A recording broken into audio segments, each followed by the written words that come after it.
Welcome back to my channel Preethi vlogs.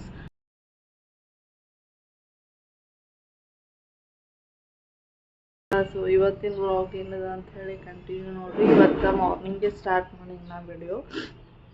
So ನಾ ಈಗ ಎದ್ದು 1.5 hour ಆಯಿತು. ಸೊ ಎದ್ದು ಹಾಲು ಕುಡಿದು ಎಲ್ಲ ಟಿಫಿನ್ ಆಯಿತು. ಇನ್ನೂ ಫ್ರೆಶ್ ಅಪ್ ಆಗಿಲ್ಲ, ಇನ್ನೂ ಸ್ನಾನ ಅದು ಮಾಡಿಲ್ಲ. ಸೊ ಇನ್ನೂ ಪಾಪು ಮಲ್ಕೊಂಡದ. ಸೊ ಅದಕ್ಕಾಗಿ ನನಗೆ ಒಂದು ಸ್ವಲ್ಪ ಫ್ರೀ ಟೈಮ್ ಸಿಕ್ತು. ಸೊ ಅದಕ್ಕೋಸ್ಕರ ವಿಡಿಯೋ ಮಾಡ್ಬೇಕಂತ ಮಾಡತ್ತೀನಿ. ಸೊ ಇವತ್ತೇನು ವಿಡಿಯೋ ಹಾಕ್ತೀನಿ ಅಂತೇಳಿ ಮಿಸ್ ಮಾಡಿದೆ, ಎಲ್ಲರೂ ನೋಡ್ರಿ. So keep watching.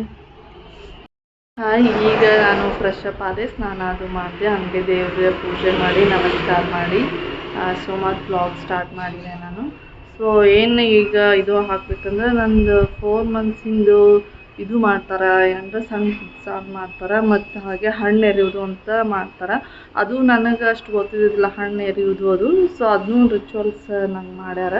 ಸೊ ಆ ವಿಡಿಯೋಸ್ ಎಲ್ಲ ಕ್ಲಿಪ್ಸ್ ಹಾಕ್ತೀನಿ, ನಿಮ್ಮ ಮುಂದೆ ಶೇರ್ ಮಾಡ್ಬೇಕಂತ ನಂಗೆ ಇಷ್ಟ ಐತಿ. ಸೊ ಅದಕ್ಕೋಸ್ಕರ ಆ ವಿಡಿಯೋಸ್ ಎಲ್ಲ ಹಾಕ್ತೀನಿ, ಯಾವ ಥರ ಮಾಡಿದ್ರು, ಯಾರ್ಯಾರು ಬಂದಿದ್ರು, ಸೊ ಏನು ರಿಚುವಲ್ಸ್ ಇರ್ತೈತಿ ಸೊ ಅನ್ನೋದನ್ನು ನಾನು ವಿಡಿಯೋ ಹಾಕ್ತೀನಿ. ಸ್ಕಿಪ್ ಮಾಡಿದೆ ನೋಡಿರಿ.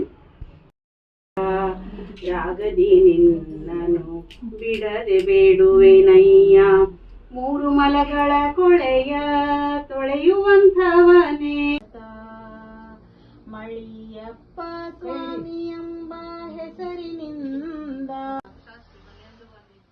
ಪೂಜಿಸಿ ಪಾದೋದಕ ಪ್ರಸಾದ ಕೊಂಬೋದೇಯೋಗ ಈಗಲ್ಲದೆ ಉದಾಸೀನ ಮಾಡಿ ಬಿಡುವವರಿಗೆ ಪಂಚ ಮಹಾಪಾತಕ ನರಕ ಕಾಣ ಕೂಡಲ ಸಂಗಮ ದೇವ. ಅರ್ಥ: ಬಸವಣ್ಣನವರು ಶಿವ ದೀಕ್ಷೆಯ ನಂತರ ಸಾಕ್ಷಾತ್ ಶಿವನಿಗೆ ಸಮನಾಗುವನು. ಪೂಜಿಸಿ ಪಾದೋದಕ ಸ್ವೀಕರಿಸುವೆನು, ಅದೇ ಯೋಗ್ಯ ರೀತಿಯಾಗುವುದು.